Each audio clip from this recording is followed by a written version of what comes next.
آیت نمبر 76 سے ہم شروع کرتے ہیں. تو ہم نے جب یہ صورت شروع کری تھی تو فرعون اور حامان کا قصہ آیا تھا. اختتام پر انہی کی کیٹیگری کے ایک شخص قارون کا ذکر ہے. قارون کا نام بڑا مشہور اور معروف ہے. قارون کی دولت کہتے ہیں. بھی قارون کی دولت بھی مل جائے تو ہم یہ کام نہ کریں, اور اہل کتاب بھی اس سے واقف تھے. اللہ تعالیٰ نے سورہ قصص میں بطر کے مرض کا ذکر کیا ہے. یہ جو شخص ہے قارون, یہ مجسم بطر ہے. بڑی عبرتناک اس کی کہانی ہے جو کہ یہاں پر آ رہی ہے. تو اس کے بارے میں اللہ تعالیٰ نے فرمایا ان قارون کان من قوم موسیٰ فبغى علیہم وآتیناہ من الکنوز ما ان مفاتحہ لتنوء بالعصبۃ اولي القوة اذ قال له قومه لا تفرح ان اللہ لا يحب الفرحین.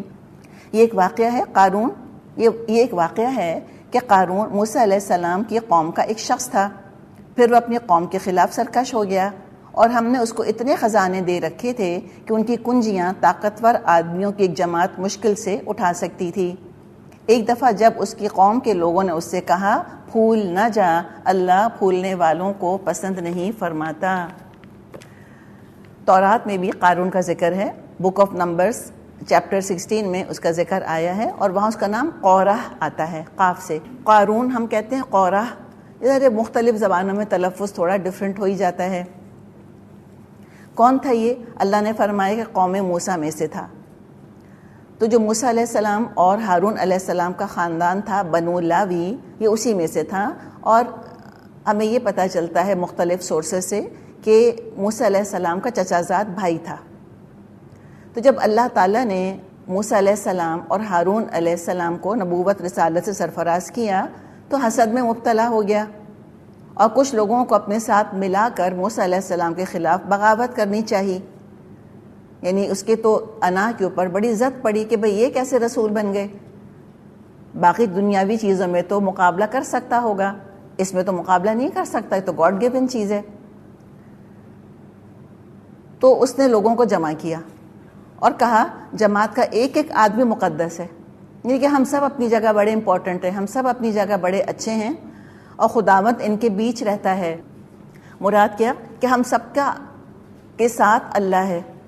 یعنی مراد کیا تھی اسی کہنے کی کہ ہمیں کیا ضرورت ہے کہ ہم میں سے ایک شخص جو ہے وہ پرومیننٹ ہو جائے, اس کو اسپیشل سٹیٹس دے دیا جائے اور اس کو رسول بنا دیا جائے, اور وہ اسپیشلی جو ہے وہ ہولی بن جائے, مقدس بن جائے.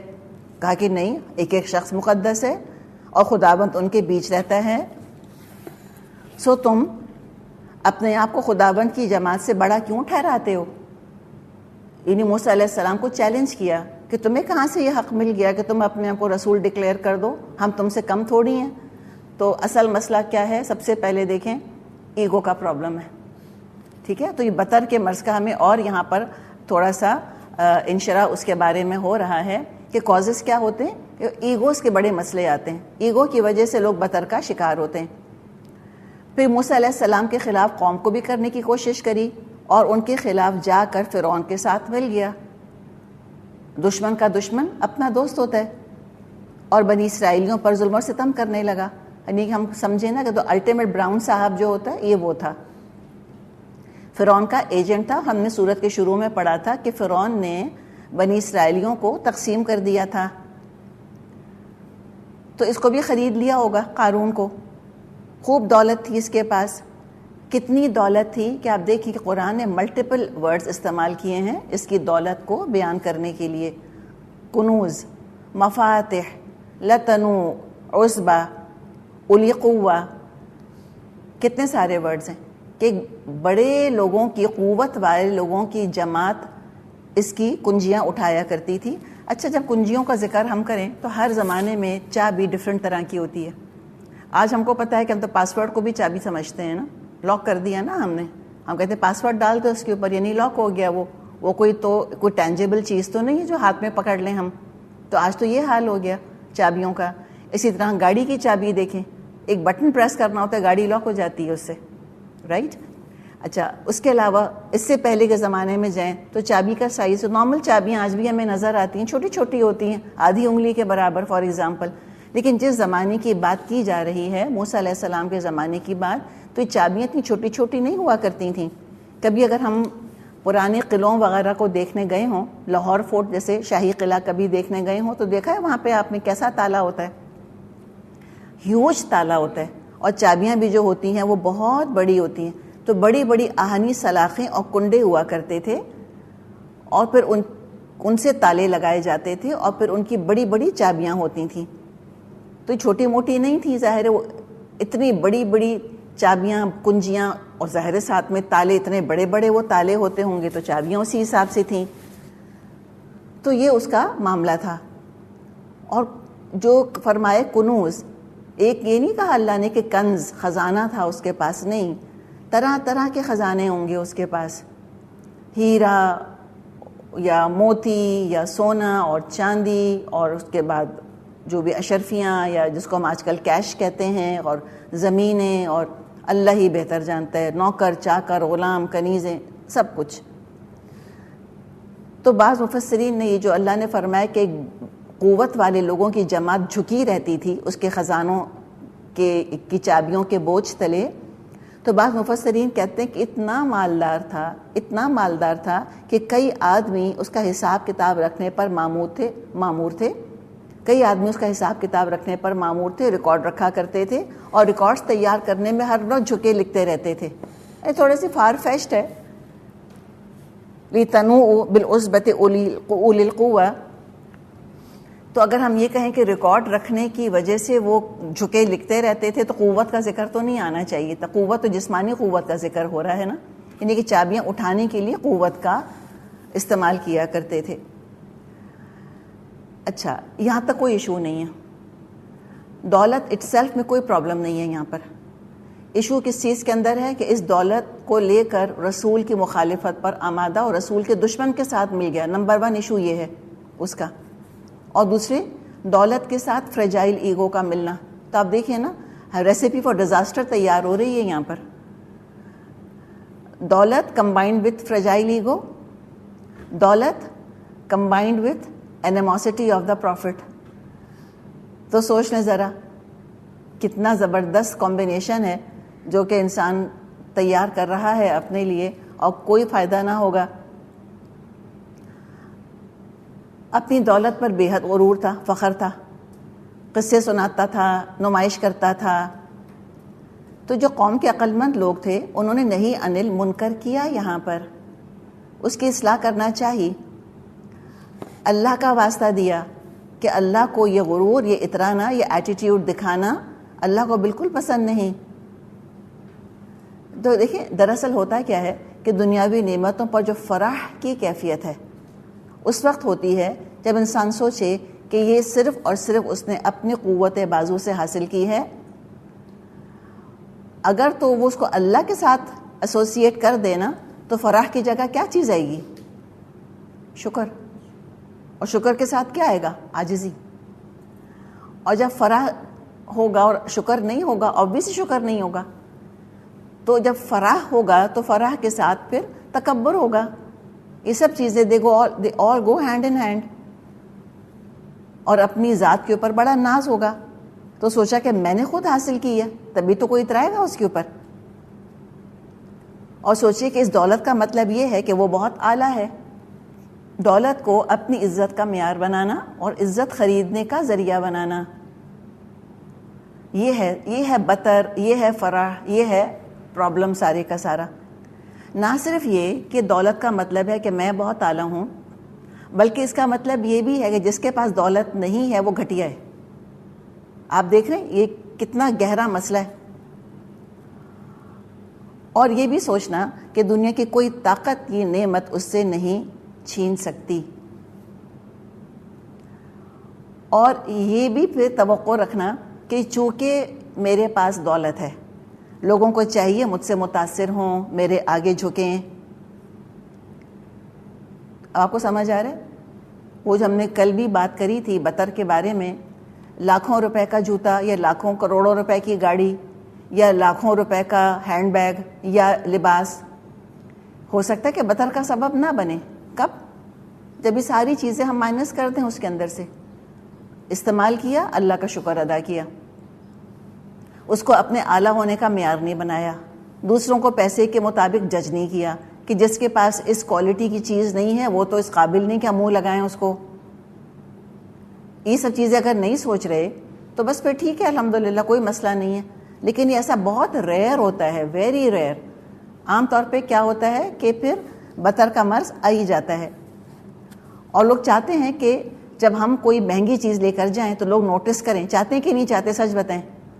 یہ جو ہم آج کل اپنے لیے جوڑے بناتے ہیں، یا اپنی بہو کے لیے یا اپنی بیٹی کے لیے، اور شادی کے موقع پہ اور ولیمے کے موقع پہ اس کو وہ جوڑا پہناتے ہیں، ایک بات مجھے بتائیں کہ اگر تو یہ پتہ چل جائے کہ یہ جوڑا صرف میری بہو دیکھے گی اور کوئی نہیں دیکھے گا، تو بنائیں گے پھر 25 لاکھ روپے کا یا 50 لاکھ روپے کا یا جتنے بھی لاکھ روپے کا بنائیں گے؟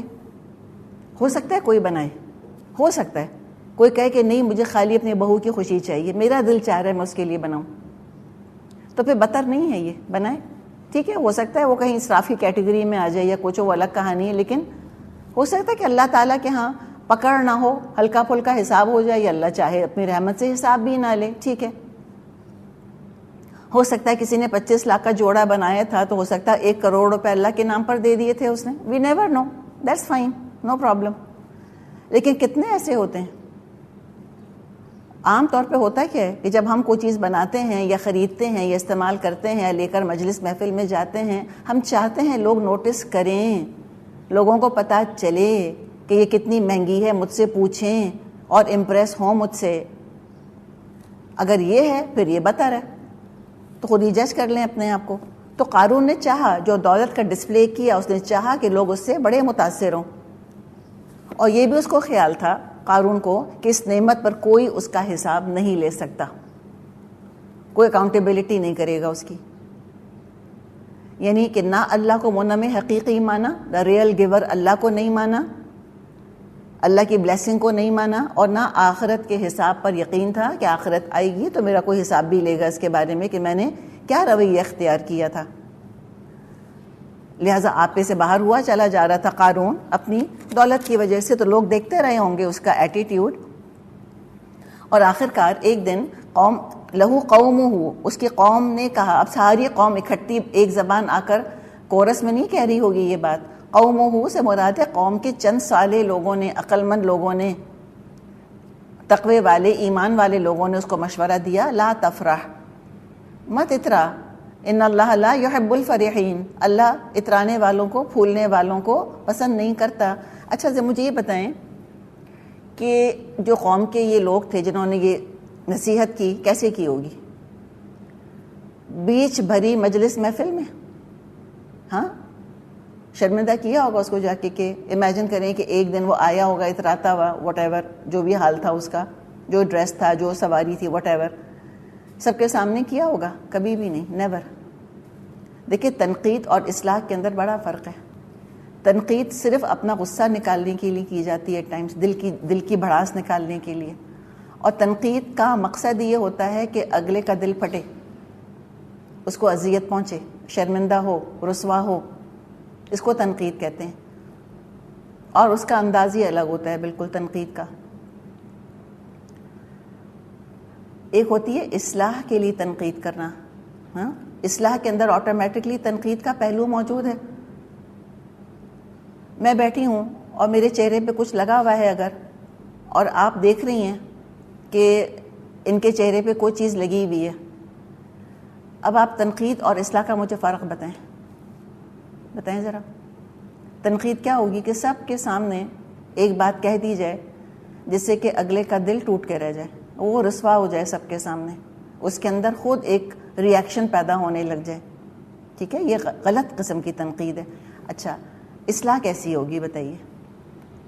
کہ خاموشی سے آ کر کہہ دیا، کوئی ٹشو وغیرہ دے کر کہا جائے کہ ذرا یہاں سے آپ صاف کر لیں، یہ ہوگا نا اصلاح کا طریقہ.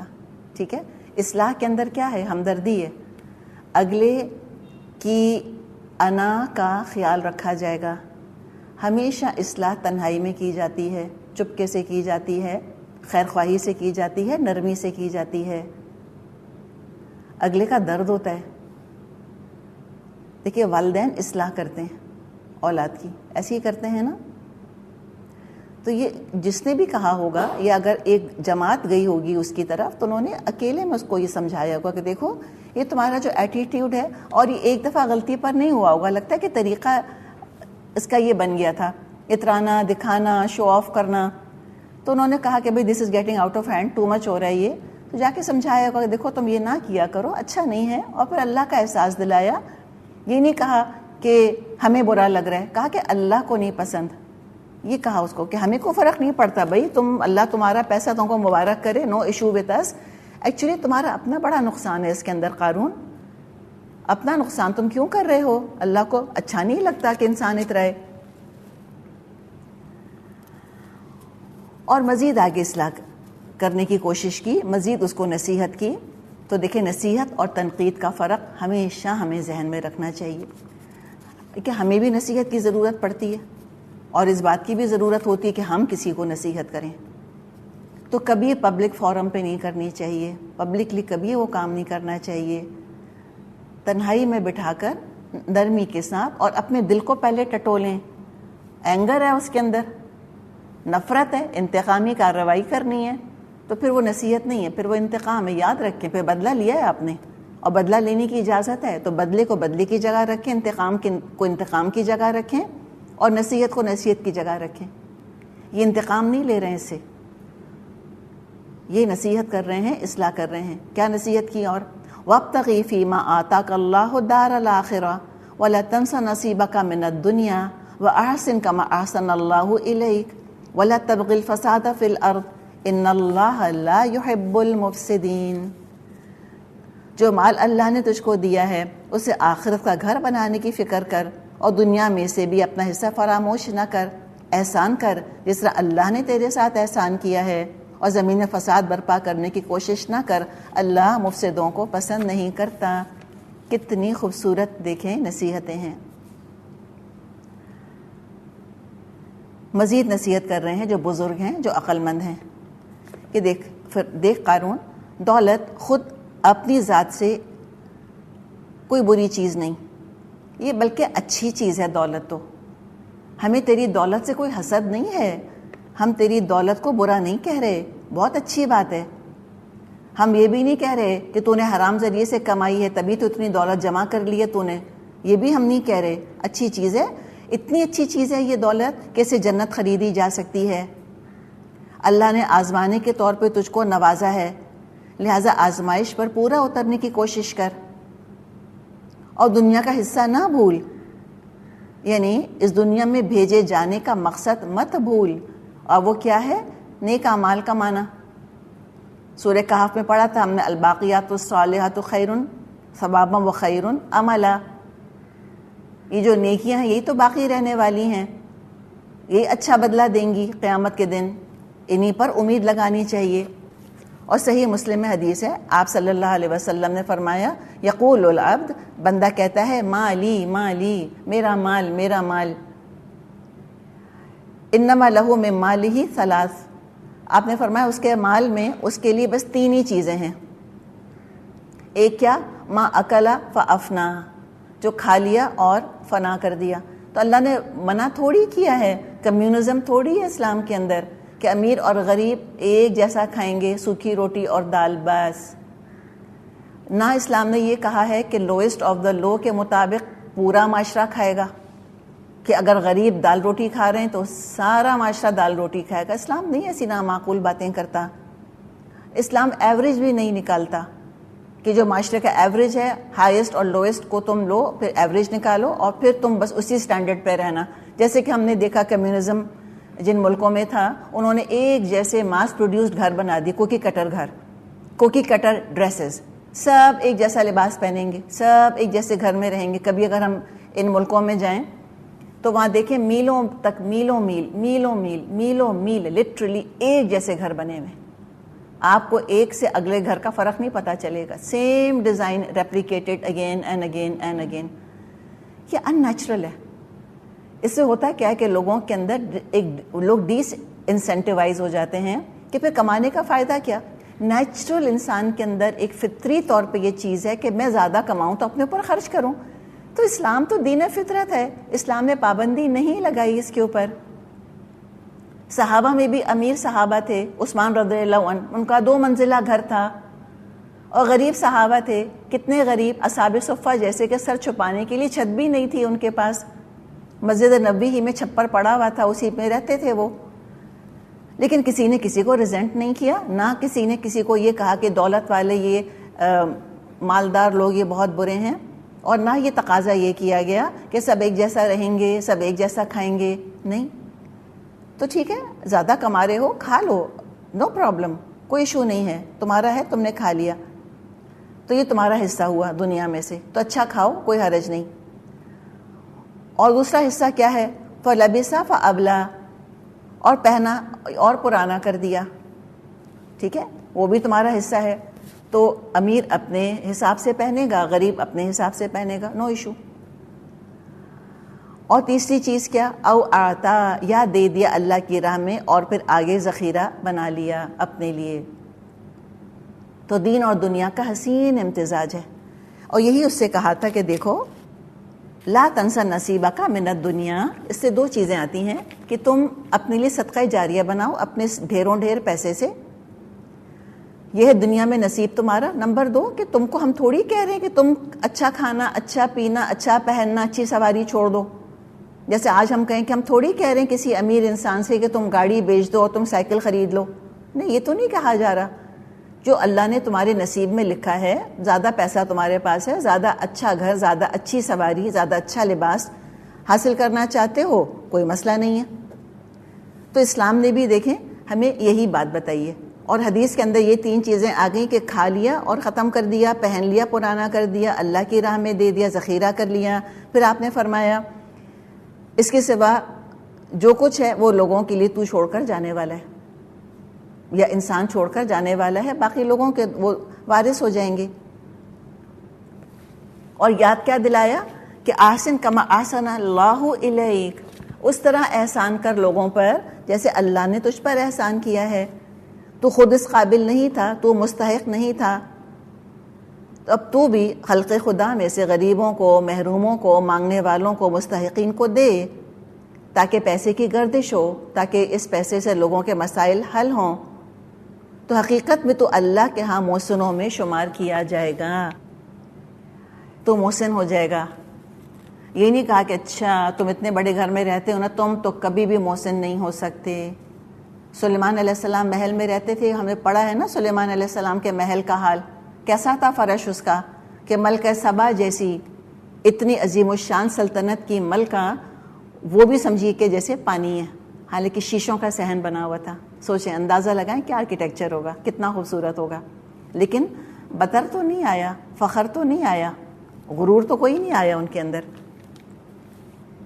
تو اچھے گھر میں رہنے والے بھی جنت میں جا سکتے ہیں, عاجزی کے ساتھ رہیں, لوگوں کو ان کا حق دیں. اور کہا کہ دیکھو ولا تبغی الفساد فی الارض, بہت امپورٹنٹ ٹکڑا ہے یہ, فساد برپا نہ کر زمین میں. یعنی پیسے کی نمائش کر کے جو تو کر رہا ہے نا قارون, جس بطر کا مظاہرہ تو کر رہا ہے, اپنے ذات کو نمایاں کرنے کے لیے پیسہ استعمال کر رہا ہے. اور وہاں سلیمان علیہ السلام کے لیے ہم نے جب ان کے محل کا بھی ذکر پڑھا تھا تو ذاتی نمائش نہیں تھی, وہ دراصل دین کی دعوت دیا کرتے تھے لوگوں کو اس خوبصورت آرکیٹیکچر کے ذریعے سے. اور قارون کیا کر رہا ہے, پیسے کی نمائش کر کے فساد مچا رہا ہے. کیسے فساد مچتا ہے مجھے بتائیں پیسے کی نمائش سے؟ ہم تو خوب اچھی طرح دیکھ رہے ہیں, ہم تو رہتے ہیں ایسے معاشرے کے اندر, انتہائی دکھاوے والا معاشرہ ہے ہمارا. ونڈو ڈریسنگ سے ہمیں بہت زیادہ انٹرسٹ ہے, ہم سطحی چیزیں بہت چاہتے ہیں, جھوٹے کمپلیمنٹس, جھوٹی باتیں, رسومات. یہ رسومات دیکھیں کیا ہوتی ہیں دراصل, یہ جو ریچولز ہیں نا ہمارے شادی کے موقع پہ, یا انتقال ہو گیا کسی کا اس موقع پہ, یا کسی اور خوشی کے موقع پہ, یہ سب دراصل ایک ایگو کی علامتیں ہیں. انفلیٹڈ ایگوز ہیں ہمارے ایگوز کو سیٹسفیکشن ملتی ہے کہ لوگوں نے ہمیں امپورٹنس دی, خاص اس موقع پہ انہوں نے پھول بھیجے. اور اب تو بڑھ بڑھ کر چیزیں کہاں پہنچ گئی ہیں بھائی. پہلے کارڈز کے اوپر لڑائیاں ہوا کرتی تھیں کہ خود کارڈ دینے کیوں نہیں آئے, سنا ہوگا نا آپ نے بھی. تو اب کیا ہوا کہ اب تم نے پھول کیوں نہیں بھیجے, اب اللہ بھلا کرے آن لائن چیزوں کا, اب تو یہ بھی سلسلہ شروع ہو گیا ہے نا کہ آپ گھر بیٹھے کسی کو پھول بھیج سکتے ہیں. اب پھول بھی کافی نہیں ہے, اب تم نے کیک کیوں نہیں بھیجا, پھر وہ بھی کافی نہیں ہے. فلاں نے تو کھانا بھیجا, اللہ اکبر. پہلے تو خوش ہوتے کہ شادی فلاں شہر میں ہو رہی, ہم بچ گئے. نہ جی, نہیں بچے آپ. اب کیا تقاضا ہے آپ سے کہ میرے فلاں نے کھانا بھیجا تھا اور آپ نے کھانا کیوں نہیں بھیجا؟ آرڈر کر دیتے آن لائن, ہمیں کھانا پہنچ جاتا. تو یہ سب چیزیں کیا ہیں؟ یہ کیا بتا رہی ہیں؟ یہ بتا رہی ہیں کہ اندر بالکل امن نہیں ہے, اندر کوئی کمپلیکسز ہیں, اندر کوئی ٹوٹ پھوٹ ہو رہی ہے. اور یہ اس طرح بینڈیڈ سولوشن تلاش کیے جا رہے ہیں کہ مجھے کوئی امپورٹنس دے تاکہ مجھ کو پتہ چلے میں کتنا امپورٹنٹ ہوں. میرے اور آپ کے لیے سبق ہے, ہم کبھی تقاضا نہیں کریں گے لوگوں سے, نیور. وعدہ کریں اپنے آپ سے کہ اللہ تعالیٰ, اور اللہ سے دعا کریں کہ اللہ تو میری مدد فرما, میں اس طرح فساد نہیں مچاؤں گی معاشرے کے اندر. تو جو پیسے والے ہوتے ہیں نا, اگر کسی کو دیتے بھی ہیں تو پھر یہ انتظار کرتے ہیں کہ ہمیں کب دیں گے یہ بدلے میں. یہ کوئی محبت کا تحفہ نہیں ہے, یہ ایک عذاب ہیں ایسے تحفے, یہ سودی قرضے ہیں ایسے تحفے. تو یہ بھی فساد ہے. اور پھر کیا کہ پیسے کی نمائش کرنا, جیسے ہم دکھاوے کی بات کر رہے ہیں, اس سے کیا ہوتا ہے؟ امن آتا ہے معاشرے میں دکھاوا کرنے سے؟ ہرگز بھی نہیں. لوگوں کے اندر احساس کمتری کا پیدا ہونا, احساس محرومی, sense of deprivation, sense of inferiority, یہ چیزیں پیدا ہوتی ہیں. اور پھر چند لوگ پیسے کی نمائش کرتے ہیں اور ان کی دیکھا دیکھی پھر لوگ جو کہ جن کی حیثیت نہیں ہوتی, جن کی جیب اجازت نہیں دیتی, وہ بھی قرضے لے لے کے اسراف کرتے ہیں, تبذیر کرتے ہیں. فضول رسمیں, فضول کام ایجاد کرنے کے لیے خوب پیسہ خرچ کریں گے اور تعمیری کاموں پہ کچھ خرچ نہیں کریں گے. باتھ رومز نہیں ہوں گے, سڑکیں ٹوٹی پڑی ہوں گی, یتیم خانے نہیں ہوں گے, سڑکوں پہ لوگ بھیک مانگتے پھر رہے ہوں گے, اس کے لیے خرچ نہیں کریں گے. تو یہ ہے دراصل فساد. اور اس طرح کے لوگ کردار, اخلاق اور دین کے بجائے پیسے کو اچھائی کا, عزت کا معیار بنا لیتے ہیں. اور اس طرح امیر اور غریب کی جو معاشی اور معاشرتی تقسیم ہے وہ بڑی خطرناک ہو جاتی ہے. اکنامک ڈیوائڈ کی وجہ سے نفرت اور دشمنیاں جنم لیتی ہیں. اور پھر ایک اور فساد کیا ہوتا ہے کہ اللہ تعالیٰ کو فساد کرنے والے اچھے نہیں لگتے. ایک اور سب سے بڑا فساد یہ ہوتا ہے کہ جب پیسے والے گناہ کرتے ہیں تو عام انسانوں کی نظروں میں گناہ کرنا اچھا لگنے لگتا ہے.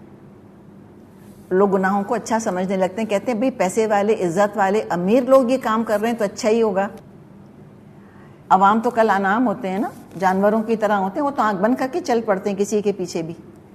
تو کتنی زبردست نصیحتیں کی ہیں کہ دیکھو, نمبر کیا, ایک, اترانا نہیں, یہ میرے اور آپ کے لیے ہے. اللہ تعالیٰ کروڑوں کی بھی چیز دے دے مجھے اور آپ کو, فینسی گھر, فینسی سواری, اللہ کا شکر, عاجزی, اور بار بار یاد دلائیں اپنے آپ کو کہ میں اس قابل نہیں, اللہ نے دیا ہے, اور یہ یاد رکھیں کہ اللہ حساب لے گا. نمبر دو, جو دیا ہے اس سے آخرت کا گھر حاصل کریں, یعنی کہ صدقہ کریں, خیرات کریں. اس کا سمپل طریقہ کیا ہو سکتا ہے؟ دیکھیں, مثال کے طور پہ ہم آپ پیسے والوں کی بات کر رہے ہیں نا, ہم آرڈنری لوگوں کی بات تو نہیں کر رہے, ہم ملینئرز, بلینئرز کی بات کر رہے ہیں. کیا معاشرے کے اندر ملینئرز ہوں گے؟ آف کورس ہوں گے. کیا اسلام کو ناپسند ہے millionaires? Of course not. Individuals کا امیر ہونا چاہیے, انڈیویجولس کو ہونا چاہیے امیر. اسی سے پھر پیسے کا فلو جو ہے وہ بڑھتا ہے. چند لوگوں کو ہمیشہ اللہ تعالیٰ ایسی صلاحیت دیتا ہے کہ ان کو پیسہ بنانا آتا ہے. یہ ہوتا ہے, ان کے اندر ایک خاص نیک ہوتا ہے, خاص ٹیلنٹ ہوتا ہے. ان کا ذہن ایسا چلتا ہے کہ وہ پیسے سے پیسہ بنائے چلے جاتے ہیں. ٹھیک ہے, بزنس مینٹالٹی ہوتی ہے نا لوگوں کی, ہر ایک کی نہیں ہوتی. تو یہ بڑے قیمتی ہوتے ہیں, اس لیے کہ دیکھیں ہمیشہ پیسہ کمانے والے اور بہت پیسے والے کم ہوتے ہیں, اور کم پیسے والے زیادہ ہوتے ہیں معاشروں کے اندر. تو یہ چند لوگ جو کہ بہت سارا پیسہ بنا رہے ہوتے ہیں, پھر یہ بہت سارے کم پیسے والوں کو سپورٹ کر لیتے ہیں. ایک آدمی ہوتا ہے 100 لوگوں کا یتیم خانہ چلا رہا ہوتا ہے, ایک آدمی ہوتا ہے خاندان کے 10 غریبوں کو سپورٹ کر رہا ہوتا ہے. تو الحمدللہ ایسے لوگوں کی آف کورس ہمیں ضرورت ہے. تو پھر ہم اپنے لیے کیا رول بنائیں؟ ہم سے مطلب ہے کہ جو ہم میں سے امیر ہیں, ایک اپنے لیے رول بنا لیں کہ اگر میں 10,000 روپے کا جوڑا خریدوں گی تو کوئی پرسنٹیج اپنے لیے بنا لیں اپنے حساب سے کہ میں 1,000 یا 2 یا 2.5 یا 10,000 یا 15,000 میں اللہ کی راہ میں دوں گی. صحیح؟ انشاءاللہ صحیح کر سکتے ہیں نا. اگر میں اتنے کا زیور خریدوں گی تو پھر میں اس کا اتنا پرسنٹ 2%، دیکھیں میں کہتی ہوں 2.5% رکھ لیتے ہیں کم از کم. زکوٰۃ اللہ نے 2.5% رکھی ہے نا، تو 2.5% کر لیں. چلیں کہ اگر 1 لاکھ کی چیز لی ہے تو کم از کم اس کا 2.5% تو میں اللہ کی راہ میں دوں گی، اور اپنی جتنی اعلیٰ درجے کی جنت چاہیے اتنا پرسنٹیج بڑھاتی جائیں کہ 5% یا 10 یا 50% یا 100% دوں گی. میں اللہ کی راہ میں اس کے برابر کی چیز دوں گی. میں نے اتنے کا زیور خریدا، چلیں کم از کم اس کا آدھا میں اللہ کی راہ میں دوں گی. میں نے اگر ایک چیز خریدی ہے میں ایک چیز اللہ کی راہ میں دے دوں گی. ایک نیا کڑا خریدا، پرانی چوڑی اللہ کی راہ میں دے دیتی ہوں. کر سکتے ہیں کہ نہیں کر سکتے؟ کر سکتے ہیں. اور وَلَا تَنْسَ نَصِيبَكَ مِنَ الدُّنْيَا، تو بس ٹھیک ہے اللہ کی راہ میں جب دے دیا، اس کے بعد دل چاہ رہا ہے فلاں چیز خریدنے کا، لیں، کھائیں، پہنیں، اوڑھیں، خوش رہیں، اللہ کا شکر ادا کریں. وَأَحْسِنْ كَمَا أَحْسَنَ اللَّهُ إِلَيْكَ، اور لوگوں کے ساتھ عاجزی کے ساتھ پیش آئیں، ان کے اندر حسرتیں پیدا نہ کریں. اپنے پیسے کا ڈسپلے کہاں کریں؟ جہاں اپنے برابری کے لوگوں میں بیٹھے ہوں. ایسی جگہ جہاں شادی میں جا رہی ہیں، جہاں سب امیر ہیں، سب ہیرے کے سیٹ پہن کے بیٹھے ہیں، آپ بھی ہیرے کا سیٹ پہن کے بیٹھ جائیں، نو پرابلم. ساری جو آپ کی جو فرینڈز ہیں، ایک سرکل بنتا ہے نا انسان کا، اپنا کلوز فرینڈز کا سرکل ہوتا ہے، کلوز رشتہ داروں کا، ایک ہی اسٹیٹس کے ہیں. ان کے یہاں کوئی بڑی بات نہیں ہے. جو ہم نے بات کی تھی 1,000 2,000 3,000 ڈالر کے ہینڈ بیگز یا واٹ ایور، اگر ان کے لیے کوئی بڑی بات نہیں ہے آپ بھی لے کے چلی جائیں، کوئی فساد نہیں مچے گا. ٹھیک ہے، ان میں کوئی کمپلیکس پیدا نہیں ہوگا. لیکن اپنے سے کمتر لوگوں کے آگے پھر ڈسپلے نہیں کریں اس طرح سے. تو یہ چند چیزیں اپنے لیے ہم سیکھ سکتے ہیں. اور ہمیں تو فساد سے بچنا ہے، اس لیے کہ اللہ تعالیٰ فسادی لوگوں کو بالکل پسند نہیں کرتا. اب وہ قارون تو قارون تھا، وہ کہاں سننے والا تھا. قال انما اوتیتہ علی علم عندی، اس نے کہا یہ سب کچھ تو مجھے اس علم کی بنا پر دیا گیا ہے جو مجھ کو حاصل ہے. یعنی جو کچھ مجھ کو ملا یہ میری ذاتی محنت، ذاتی ذہانت، ذاتی مہارت، ذاتی علم ہے. اور یہ کہ میں اللہ کو غیر معمولی لگتا ہوں گا، بہت اچھا اللہ کو لگتا ہوں گا، تبھی تو اللہ نے دیا مجھ کو.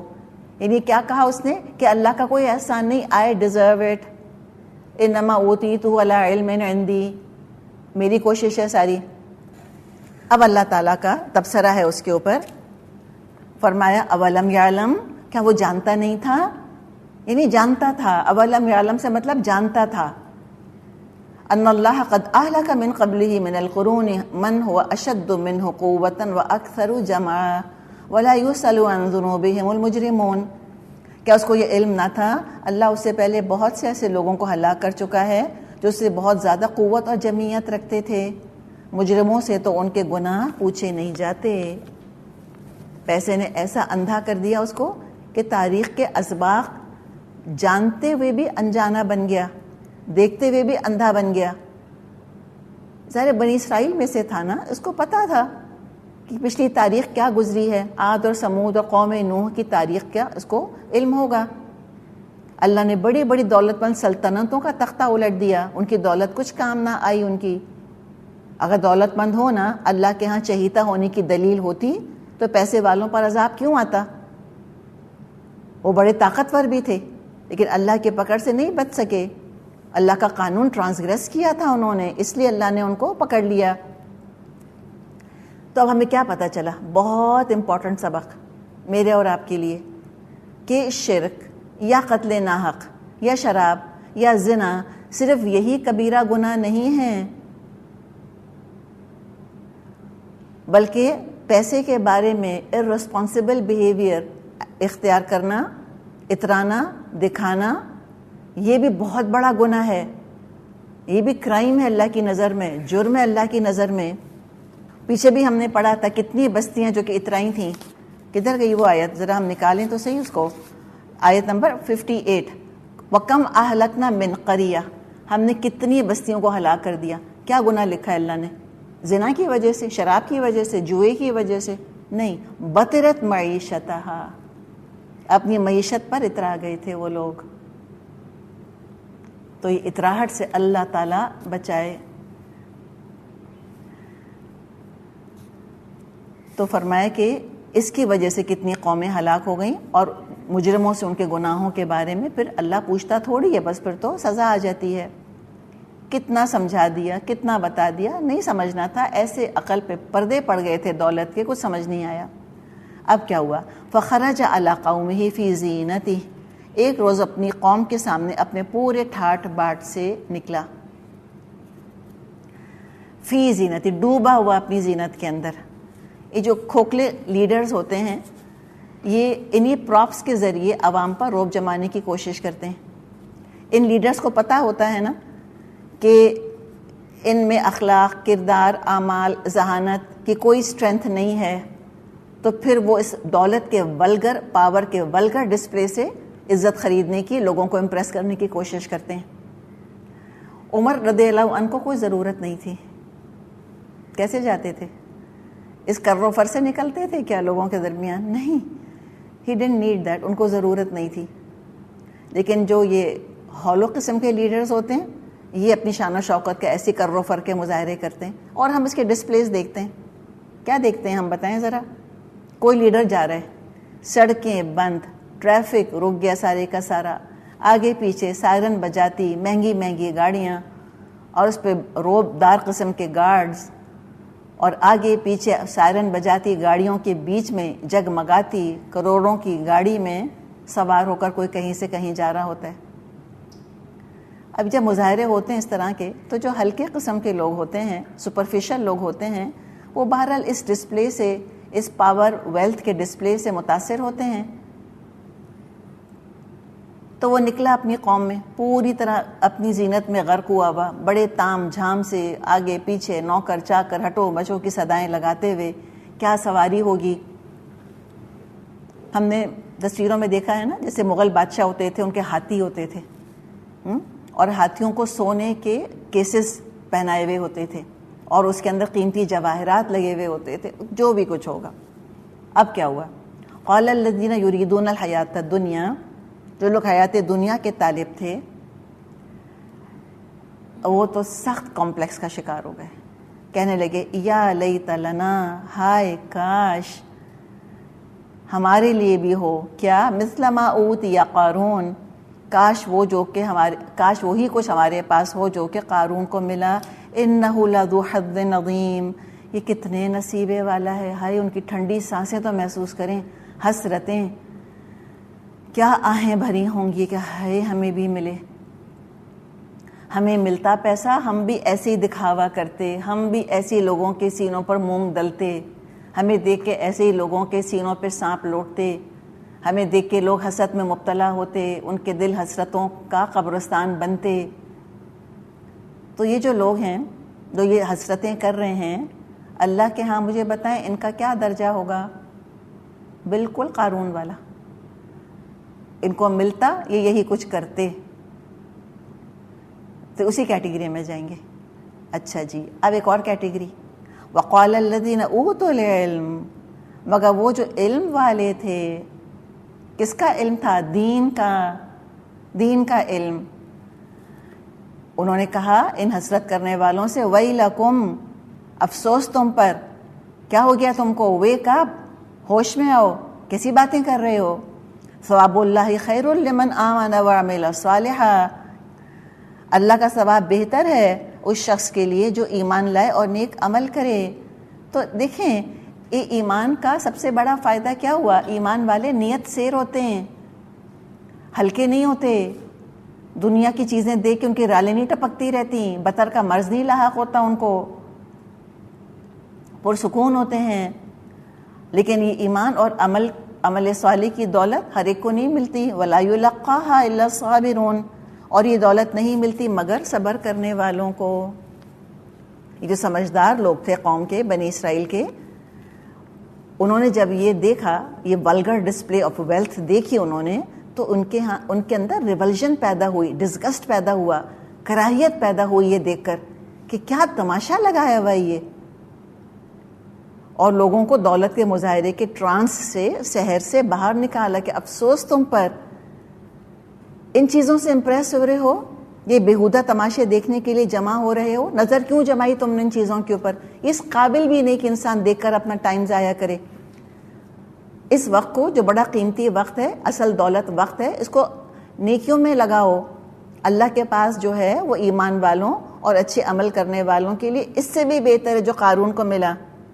اب یہ کون ہوں گے جو یہ نصیحت کر رہے ہیں، جو لوگوں کو جگا رہے ہیں، جھنجھوڑ رہے ہیں؟ یہ موسیٰ علیہ السلام کے وفادار ساتھی ہوں گے جنہیں اللہ کی کتاب کا، شریعت ابراہیمی کا علم ہوگا۔ تو لوگوں کو سمجھایا کہ بیکار وقت ضائع کرنے کے بجائے جاؤ کنسٹرکٹیو کام کرو۔ یہ کیا بیکار کی مجلسوں محفلوں کو تم دیکھتے رہتے ہو، شامل ہوتے رہتے ہو، اور ایمان کا بدلہ اپنے وقت پر ملے گا۔ یلقاہا وما یلقاہا، جو فرمایا ہا، اس میں ہا کی ضمیر علم اور حکمت کی طرف ہو سکتی ہے، جس کا اشارہ نیک لوگ کر رہے ہیں۔ یا یہ جو ٹکڑا ہے ولا یلقاہا الا الصابرون، یہ اللہ کی طرف سے بھی ہو سکتا ہے۔ تو یا تو علم والوں کا قول ہے یہ، یا اللہ کی طرف سے یہ ایڈیشن ہے یہاں پر۔ تو اب کیا ہوا؟ فخسفنا به وبداره الارض، آخر کار ہم نے اسے اور اس کے گھر کو زمین میں دھسا دیا۔ فما كان له من فئة ينصرونه من دون الله، پھر کوئی اس کے حامیوں کا گروہ نہ تھا جو اللہ کے مقابلے میں اس کی مدد کو آتا۔ وما كان من المنتصرین، اور نہ وہ خود اپنی مدد کر سکا۔ تو اب اللہ تعالیٰ نے اس کو ختم کر کے رکھ دیا۔ اللہ ہی جانتا ہے کہ اپنی دولت سے کس کس طرح لوگوں کو حق سے روکا، کس کس طرح موسیٰ علیہ السلام کو اس نے تنگ کیا۔ بالآخر اللہ تعالیٰ نے اس کی رسی کھینچ لی۔ کوئی سنک ہول، جیسے آج کل ہم سنک ہولز کے بارے میں پڑھتے ہیں، کوئی پتہ نہیں کس طرح کا کوئی سنک ہول کھلا، زمین دھسی، اور اس کی دولت، گھر، اس سمیت سب زمین کے اندر چیزیں اتر گئیں۔ اس کو بھی اور اس کے گھر کو بھی زمین نے نگل لیا، اور زمین اس کے اوپر بند ہو گئی، اور کوئی اس کو نہ بچا سکا۔ وَأَصْبَحَ الَّذِينَ تَمَنَّوْا مَكَانَهُ بِالْأَمْسِ يَقُولُونَ وَيْكَأَنَّ اللَّهَ يَبْسُطُ الرِّزْقَ لِمَن يَشَاءُ مِنْ عِبَادِهِ وَيَقْدِرُ لَوْلَا أَمَّنَّ اللَّهُ عَلَيْنَا لَخَسَفَ بِنَا وَيْكَأَنَّهُ لَا يُفْلِحُ الْكَافِرُونَ۔ اب وہی لوگ جو کل اس کی منزلت کی تمنا کر رہے تھے کہنے لگے، افسوس، ہم بھول گئے تھے کہ اللہ اپنے بندوں میں سے جس کا رزق چاہتا ہے کشادہ کرتا ہے، اور جسے چاہتا ہے نپا تلا دیتا ہے۔ اگر اللہ نے ہم پر احسان نہ کیا ہوتا ہمیں بھی زمین میں دھسا دیتا۔ افسوس ہم کو یاد نہ رہا کہ کافر فلاح نہیں پاتے۔ تو اب ان دولت پرستوں کو سمجھ آیا کہ ہمارے ناصح ٹھیک کہہ رہے تھے، پیسہ کم ہو یا زیادہ، اصل چیز یہ ہے کہ اللہ ناراض نہ ہو۔ تو ایک طرح کی توبہ کری انہوں نے کہ اللہ نے ہم کو پکڑا نہیں، ورنہ عین ممکن تھا کہ قارون بننے کی آرزو کی وجہ سے اللہ ہم کو بھی زمین میں دھسا دیتا۔ ناشکری کرنے والے فلاح کامیابی نہیں پا سکتے۔ تو پتہ یہ چلا کہ اصل کامیابی نعمتیں جمع کر لینا نہیں، ان کا صحیح استعمال کر کے آخرت حاصل کرنا، اللہ کا شکر ادا کرنا، یہ ہے اصل نعمت۔ اور دوسری بات دیکھیں کیا کہ جنہوں نے یہ کہا نا کہ وَلَوْلَا أَمَّنَّ اللَّهُ عَلَيْنَا لَخَسَفَ بِنَا، اگر اللہ نے ہم پر احسان نہ کیا ہوتا تو ہم کو بھی اللہ دھسا دیتا۔ تو اللہ کا احسان کس کو کہہ رہے ہیں؟ ذرا تھوڑا سا اور سوچیں، اس سے جوڑیں جو کہا کہ اللہ کہ وَكَأَنَّ اللَّهَ يَبْسُطُ الرِّزْقَ لِمَن يَشَاءُ مِنْ عِبَادِهِ وَيَقْدِرُ، اس سے تعلق ہے کہ اللہ کا یہ احسان کہ اللہ نے ہم کو دولت نہیں دی، ورنہ اگر ہم کو اللہ تعالیٰ دولت دیتا، اور یہ ہمارا جو مائنڈ سیٹ تھا اترانے دکھانے کا، قارون جیسوں پہ رش کم کر رہے تھے، ہم نے اس کو رول ماڈل بنایا تھا، ہمارے پاس دولت آتی تو ہم بھی قارون بن جاتے، اگر ہم کو بھی اللہ دھسا دیتا۔ تو اللہ کا شکر ادا کیا۔ تو اللہ کا شکر ادا کریں ہم کہ جو کچھ اللہ نے دیا بہت دیا، کیا پتہ بہت زیادہ ہوتا تو ہم غلط استعمال کر کے کہاں سے کہاں چلے جاتے۔ آپ صلی اللہ علیہ وسلم نے فرمایا ہے کہ جس نے دنیا میں شہرت حاصل کرنے کے لیے لباس پہنا، اللہ تعالیٰ اس کو ذلت کا لباس پہنا کر جہنم میں ڈالے گا۔ ایک اور حدیث ہے، آپ صلی اللہ علیہ وسلم نے فرمایا ان قریب میری امت میں کچھ لوگ ایسے ہوں گے جو انواع اقسام کے کھانے اور مشروب پئیں گے اور طرح طرح کے لباس پہنیں گے اور بڑی لچھے دار مگر غیر محتاط گفتگو کریں گے. یہ میری امت کے بدترین لوگ ہوں گے. آپ صلی اللہ علیہ وسلم نے فرمایا ہے کلو کھاؤ واشربو اور پیو وتصدقو اور صدقہ کرو والبسو اور پہنو نو پرابلم. کتنی پیاری بات, شکر اللہ کا. کیا کہا؟ ما لم یخالطہ اسرافا او مخیلۃ, ہاں جب تک اس میں اسراف نہ ہو اور تکبر نہ ہو. بس یہی ایک توازن ہے, یہی ایک بیلنس ہے جو ہمیں رکھنا ہے. اور سچی بات شاید ہم نہ رکھ سکتے اگر اللہ نے ہمیں اپنی کتاب سے نہ جوڑا ہوتا. شاید ہم بھی اس ہلکے پن کا, چیپنس کا مظاہرہ کرنے لگتے. اللہ اگر پیسہ دے, اللہ تعالیٰ ظرف دے, جتنا اللہ پیسہ دے دولت دے اتنی اللہ ایمان اور تقوی کی دولت بھی ساتھ ساتھ ہمیں عطا فرمائے. اور ہم بھی لوگوں کے ساتھ احسان کریں, ان کی ضروریات پوری کریں جیسے اللہ ہماری خواہشات پوری کر رہا ہے. وآخر دعوانا ان الحمد للہ رب العالمین. سبحانک اللہم وبحمدک نشہد ان لا الہ الا انت نستغفرک ونتوب الیک. السلام علیکم ورحمۃ اللہ وبرکاتہ.